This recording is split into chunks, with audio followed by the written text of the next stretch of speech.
aniga magacayga waxaa la yidhaahdaa maxamed cabdi xayi baa la yidhaahdaa gabadha aabbaheed baan ahay rabbi subxaanahu wa tacaala qur-aankiisa wuxuu ku yidhi alaa lacnatullaahi cala alkaadibiin wa fii aayatin ukhraa faidaa qultum facdiluu walow kaana daa qurba gabadhaa hawshaa uu ka sheekeeyey adeer maxamed macali xasan sidaa uga sheekeeyey u dhacday anigu waxaan joogay magaalada buuhoodle markay hawshaasi dhacday habeenkii jumcadii bay dhacday hawshaa markii la ii soo sheegay baabuur baan soo kaxaystay baabuurkaan ka soo kaxaystay buuhoodle waxaan ku soo galay magaalada boosaaso gabadhaa oo taalla isbitaal ku yaalla magaalada boosaaso ayaan u soo galay sida uu ka warramay adeer maxamed macali xasan bayna hawshu u dhacday gabadha nin wuxuu ahaa girays qaba oo u shaqeeya dawladda puntland ka midna ah ciidamadeeda sidaa uu maxamed ka warramay iyo baabuurka markaa haddaba gabadha ugu ritay da'deedu waa 15 jir gabadhaa wuxuu damcay inuu faraxumeeyo gabadhaasi way la dagaalantay awalan marka ugu horraysa bastooladdu haysay wejigu kaga dhuftay si uu markaa haddaba dantii uu doonayay uga gaadho way u suurtageli weyday markay taasi u suurtageli weyday wuxuu markaa haddaba ku talagal ugu dhuftay qaybta ilmagaleenka iyo macdanta xudunta halkaasuu rasaastii markaa haddaba kaga dhuftay xabado fara badan kaga dhuftay waxayna xabadahaasi ka baxeen qaybta markaa haddaba midigta ah ee arxaantay ka baxeen gabadhaa sidaasay xabaddu ugu dhacday anigu aabbaheed baan ahay maxamed macali xasanna waa adeerkeed bulshada Soomaaliyeed iyo islaamka dhammaantii waxaan ka codsanaynaa gacan ku dhiiglaha daalimka ah sidii loo soo qaban lahaa ee cadaaladda loo horkeeni lahaa inay nalagala shaqeeyo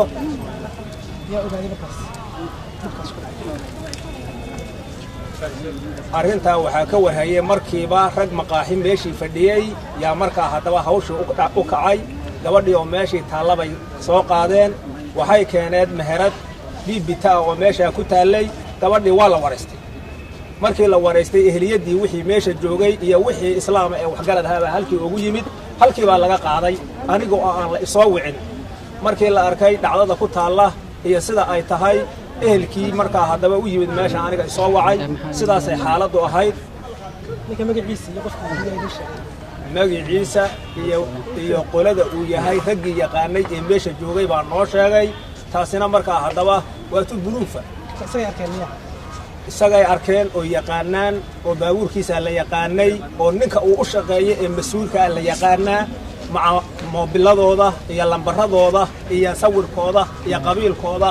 iyo markaa haddaba meel walba waa la yaqaanaa si wax in kugu qabto maamulka meesha dibku ka dhacay waa Puntland waa ma la xiriirteen maamulka Puntland qaab aan kula xiriiro aniga iima muuqanin waxaan ka soo tagay meesha la yiraahdo Buuhoodle Soomaaliland baa halkaas aan ka soo tagay markaan gabadha u imid waxay markaa haddaba dantii ku kaliftay gabadha nafteedina badbaadiyay markiiba diyaarad baa soo saaray qof bani aadama oo aan la xiriiray oo kale ma uusan jirin awoodaydu intaasay markaa haddaba ahayd wax kaloo sameeyay ma yeelin dhakhaatiirtu xaaladeeda markay fiiriyeen waxay noo sheegeen qaybta kaadi mareenka iyo qaybta markaa saxaradu labadaba inay go'een markaa haddaba tuubooyinku markaa haddaba waxay saxarada ka qaadahayaan kelida kaadidana waxay ka qaadahayaan halkaas buubeerkay ka qaadaysaa tuubadii dhiiguna dhinac kale ka qaadayaan ilaa 3 tuubaa ku rakiban gabadha iminka aynu joogno haddii aad markaa haddaba ay weydiiseen gabadha anigu xogaal wixii aan markaa haddaba ooga ahay anoo aabbaheeda waa sidaa السلام على رسول الله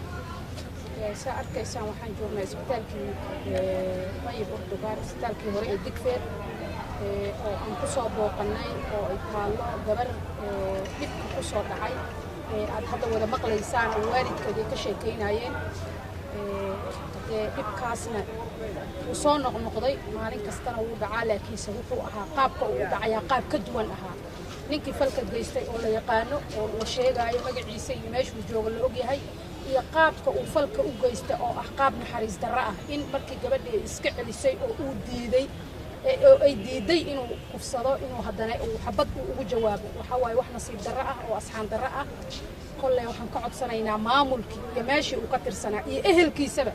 in wiilkaas dhibaatada geysto uusan waxba u taraynin walaashiisuu biri ku samaynayaa maanta gabadha uu ku sameeyey waa gabar Soomaaliyeed waa gabar la dhalatay waa gabar daris la ahayd waa gabar uu yaqaanay magaceeda mid uu jid ku arkay xitaa ma aha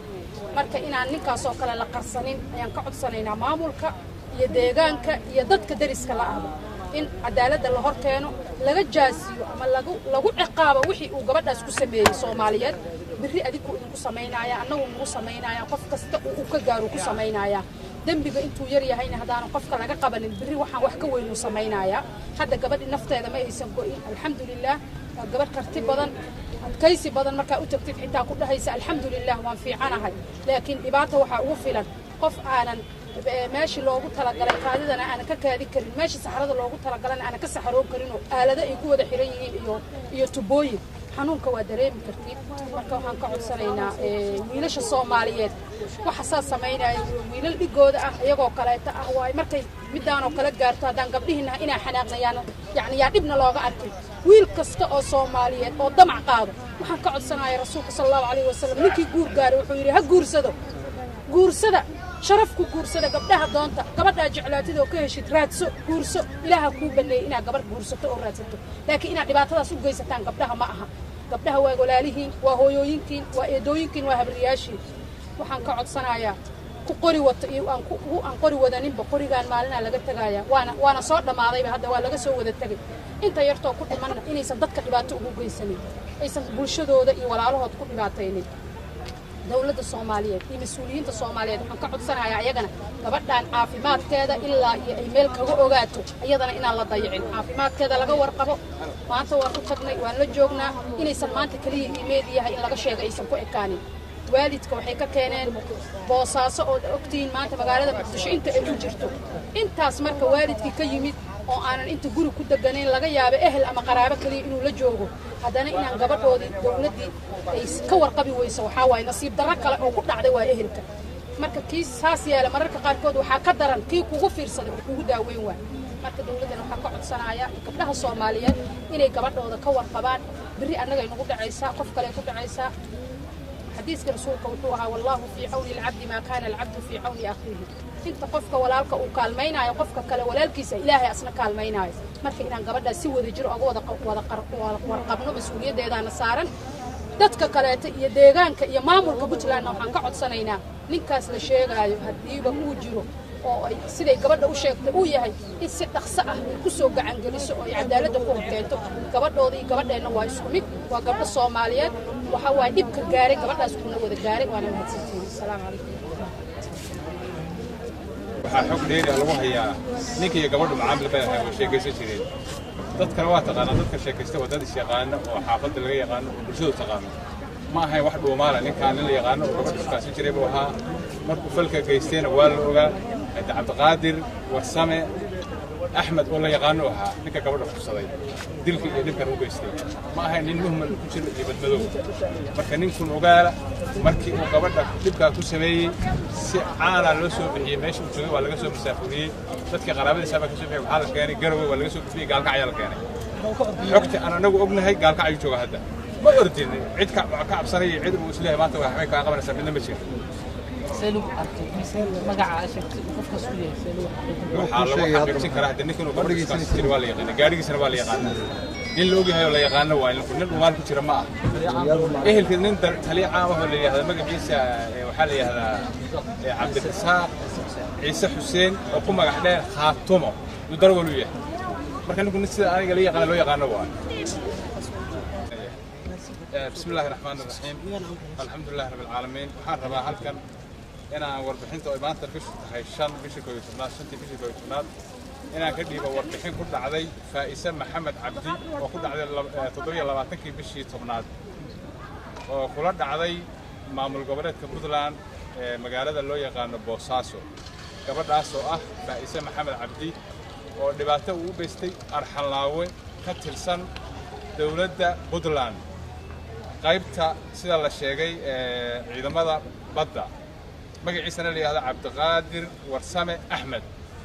arxalaawahaas oo dhibaato weyn u geystay Faa'isa Maxamed Cabdi ayaa waxaan ka codsanaynaa bulshada Soomaaliyeed dawladda xildhibaanada golayaasheeda kala gedisan aqalka sare aqalka hoose golaha wasiirada madaxweynaha ra'iisul wasaaraha dhammaan bulshada Soomaaliyeed arxalaawaha dhibaatada u geystay Faa'isa Maxamed Cabdi si guud iyo si gaar ahaaneed waxaan u codsanaynaa ninkaas in wax laga qabto oo la hor keeno cadaaladda waxaan ku soo gabagabeynayaa warkayga ninkaas maxaan ku idhahdaa arxalaawaha Cabdiqaadir ninka la Cabdiqaadir warsame Axmed in la hor keeno cadaaladda assalaamu calaykum waraxmatullaahi wabarakaatuh gabadha waxaan ahay adeerkeed waxay wax u dhaceen gabadha wuxuu u geystay kufsi wuxuu isku dayay inuu kufsado kufsigaasoo ka bilowday markii hore inuu la sameeyo macaamil sheeko ayadoon gabadhu arag waa taqaanaan telefoonada iyo miidiyaha iyo waxbaa la iskala hadlaa internetka sidaasay ku macaamili jireen kadib wuxuu sameeyey inuu gabadhii u yimid asagoo gaari wata inuu isugu sheegay inuu yahay nin bulshada wanaagsan ka mid ah kadib wuxuu sameeyey gabadhii inuu wuxuu isku dayay gaarigiisa geliyay gaarigii bay gashay wuxuu gaariga gudihiisa ku sameeyey gabadha inuu ku sameeyo kufsi cadaalad darro ah gabadhii way iska difaacday ninka way la dagaalantay kadib wuxuu sameeyey wuxuu ku xabadeeyey gaariga gudihiisa xabadda wuxuu kaga dhuftay qaybta taranka marka dhibaatadaas u geystay Faa'isa Maxamed Cabdi oo da'deedu tahay 15 jir waxay taalaa isbitaalka Digfaar waxaan la socodsiinayaa saxaafadda iyo bulshada caalamka iyo inta bulshada Soomaaliyeed gabadhaas dhibaataysan arxalaawahaas in wax laga qabto assalaamu calaykum waraxmatullaahi wabarakaatuh